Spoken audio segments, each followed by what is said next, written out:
ఇది అవకాశం రావడం అదృష్టం, దాన్ని నిలబెట్టుకోవడం మన కృషి. ఈ రెండు ఉండాలి, ఒకటి కుదరదు. తలరాత అని మీరు అనుకోరా? ఫుల్ ఫ్లెడ్జ్డ్గా కాకపోవచ్చు, ఎందుకంటే ఇప్పుడు తలరాతకు మించి మళ్ళీ కథ ఒకటి ఉంది.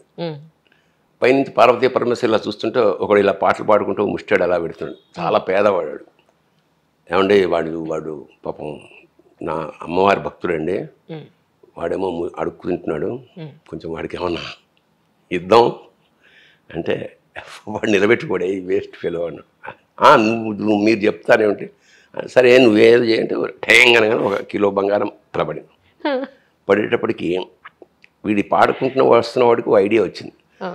కళ్ళు తెరిచిన ఎంతకాలం నడిచాం కదా, కొంచెం కళ్ళు మూసుకుని గుడ్డేళ్ళగా ఎంతకాలం నడవగలం, ఎంత లెంగ్త్ నడవగలమో చూద్దాం అని మొదలెట్టి డింగ్ డింగ్ డింగ్ అని ఈ బంగారం దాటి వెళ్ళిపోయాడు. అప్పుడు నవ్వాడు శివుడు. చెప్పానా చెప్తా, ఇవ్వడం వరకు నువ్వు చేయగలవు, నిలబెట్టుకోవాలి కదా. మనకు అవకాశం వచ్చిందండి, అది అదృష్టం అనుకో. దాన్ని ఇప్పుడు మణిరత్నం మళ్ళా పిలవడం అదృష్టం అనుకో. దాన్ని నేను బాగా రాసి నొప్పించడం మన పని కదా, అది కూడా దేవుడు అయ్యా వాడే చేయబెట్టు రాయించడుగా. కరెక్ట్.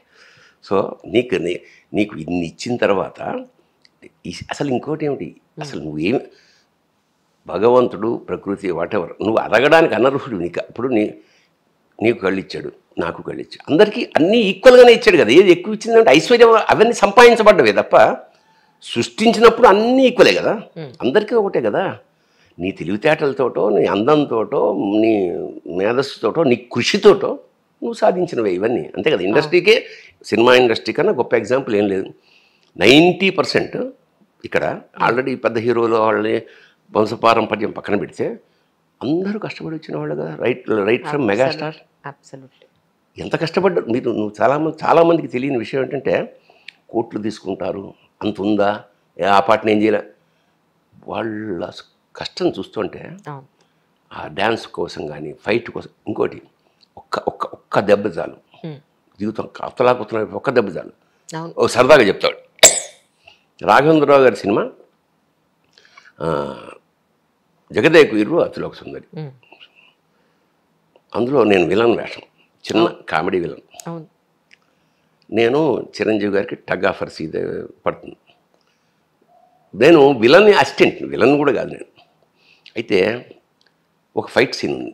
ఆ ఫైట్ సీన్లో ఏం చేశారు, ఓ టేబుల్కి ఇలాగ చిరంజీవి గారిది ఇలా వేళ్ళు పెట్టేసి ఇక్కడ మేకులు కొట్టేస్తారు ఇట్లా, అంటే ఇవి రాకుండా ఇలా. ఇప్పుడు వచ్చి అది అలా ఉండగానే హాకీ స్టిక్స్ తోటి అటాక్ చేస్తారు. ఓకే. ఆయన తప్పించుకుంటూ మొత్తానికి ఆ టేబుల్ తోటే. ఇది సీక్వెన్స్ అనుకో. అందరూ ప్రొఫెషనల్స్ వాళ్ళు, కొంతమంది యాక్టర్లు వాళ్ళు, అందరికీ హాకీ స్టిక్స్ ఇచ్చారు. డమ్మీవి, డమ్మీ అంటే తగలదు, హాకీ స్టిక్లా ఉంటుంది కానీ తగిలిన మెత్తగా ఉంటుంది, పెద్ద ఆర్టిస్ట్కి ఇబ్బంది ఉండదు. 4 రిహార్సల్స్లో నాకు ఇచ్చిన హాకీ స్టిక్ ఆల్రెడీ విరిగింది, ఇలా విరిగిపోయింది. విరిగిపోతే ఫైట్ మాస్టర్ పిలిచి ఇతనికి ఇవ్వండి ఇంకోటి అంటే, అది ఒరిజినల్ ఇచ్చారు నాకు. అయ్యో. ఇప్పుడు ఇక్కడేమో మెగాస్టార్ చిరంజీవి, వీళ్ళందరూ ఫైటర్లు. నేను ఇలా తలమించి కొడితే ఆయన ఇలా డక్ చేయాలి, కాన్ఫిడెంట్గా కొట్టాలి నేను. అవును. డమ్మీ అయితే కొడితే పర్వాలేదు. నేను ఇప్పుడు ఇది తగిలితే ఇప్పుడు ఏమిటి, నేను ఇలా వంగకపోయినా నాది 1 ఇంచు కింద మరి పైకి ఇంచి కొడితే తెలిసిపోతుంది. ఆల్మోస్ట్ ఇలా వెళ్ళాలి. అంటే ఇక్కడ ఏం చేస్తే ఆయన ఇలా అంటే పైనుంచి వెళ్ళిపోవాలి. నేను హాకీ స్టిక్ చూసుకుంటున్నా, ఆయన కేసు చూస్తున్నా ఇలాగా. ఇంకో నెక్స్ట్ 5 నిమిషాల్లో 10 నిమిషాలు కొట్టాలి. ఈలోగా అశ్విని దత్ గారు ప్రొడ్యూసర్ భరణి అన్నాడు, నీ దండం మేడం, ఇప్పటికే టెన్షన్తో వచ్చేస్తుంటే అది ఒరిజినల్ నాకు తెలిసాయి, ఇది ఒరిజినల్. నాకేం చేయాలి, చెమటలు పడుతున్నాయి, నాకు ఏమన్నా అవుతుంది. యాక్షన్ రెడీ ప్యాక్ అని ఇచ్చాను. సరే ఆయన ఇలాంటి లక్ష చూసిండు. సరే కరెక్ట్గా ఆ పైనుంచి ఇలా వెళ్ళిపోయింది, ఆయన డక్ చేశాడు, అమ్మా బతికిచ్చారు. అట్లా ఉంటాయన్నమాట. అదే తేడా వచ్చి ఉంటే నా పరిస్థితి ఏమిటి, అసలు ఎవరి పరిస్థితి అట్లా. అవును. అని చేత ఏంటంటే అప్పుడు ఆ నైపుణ్యమను, కాన్షియస్ ఆఫ్ మైండ్. సో ఏదైనా సరే ఇలాగా మరి అలాగా ఎంత కష్టపడితే ఒక హీరో అవుతాడనేది అది ప్రాక్టికల్గా పక్కన ఉంటే నేను అల్లు అర్జున్ ఫస్ట్ సీన్ గంగోత్రి అతనికి బాబాయిగా చేస్తా.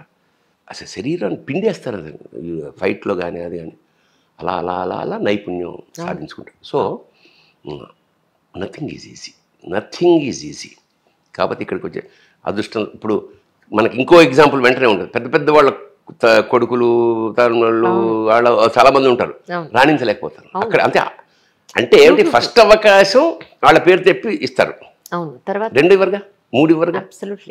అంచేత ఏంటంటే అందుకని నేను అంటే అవకాశం అనేది పోనీ భగవంతుడు ఇచ్చాడు, అదృష్టం అనుకున్నాం, కానీ తర్వాతది కాదు. సో మన బతుకు అదృష్టాలకి కష్టాలకి మధ్య ట్రావెల్ జాగ్రత్తగా అవుతుంది, నాకు తెలిసిన ఫిలాసఫీ. మరి మీరు శివతత్వం రాశారు కదా, ఏమో చాలా గుడ్డిగా తలరాతే ప్రతి అది తప్పు. మిగతా దేవుళ్ళకి శివుడికి ఆకారం ఏదైతే ఉందో అది వర్ణన, అది మనం ఊహించుకున్నది. అసలు శివుడు అంటే ఎవడంటే ఇది శివర్ లింగ రూపం, అంటే లింగం కూడా ఇలా ఉండే లింగం. ఋషులు మునులు మనం నమ్మినా నమ్మకపోయినా, ఇష్టం ఉన్నా లేకపోయినా, సైన్స్లో మిళితమైన ఒక ఎనర్జీ పాస్ అవుతుంది, కాస్మిక్ ఎనర్జీ అంటారు దాన్ని. అది ప్రవహిస్తూ ఉంటుంది, అది ఉత్తేజిత మన యాక్టివిటీస్ కన్నిటికీ అది కారణం, అది కూడా కారణం. ఈ ఎనర్జీని స్టోర్ చేయాలంటే ఎట్లా అని చాలామంది ప్రయత్నం చేసి దాన్ని శివలింగం లింగం దేంట్లో ఎక్కువ ఇది స్టోర్ అవకాశం ఉంటుంది. రకరకాల మెటీరియల్స్ అవి ఇవి చెత్త అన్నీ చేశాక ఫైనల్గా ఒక రాతిలో అయితే ఇవి బాగా స్టోర్ అవుతాయి. ఆ రాయి కూడా సర్క్యులర్ రాయి, ఆటమిక్గా ఉండాలి ఇలాగా, అందులో ఎక్కువ స్టోర్. అందులో నల్ల రాయి అయితే ఎక్కువ ఉంటాయి, స్టోర్ అవుతుంది అని గ్రహించి శివావిర్భావం లింగ రూపం అనేది ఒక సింబాలిక్ ఎక్స్ప్రెషన్ అందులో స్టోర్ అవుతుంది.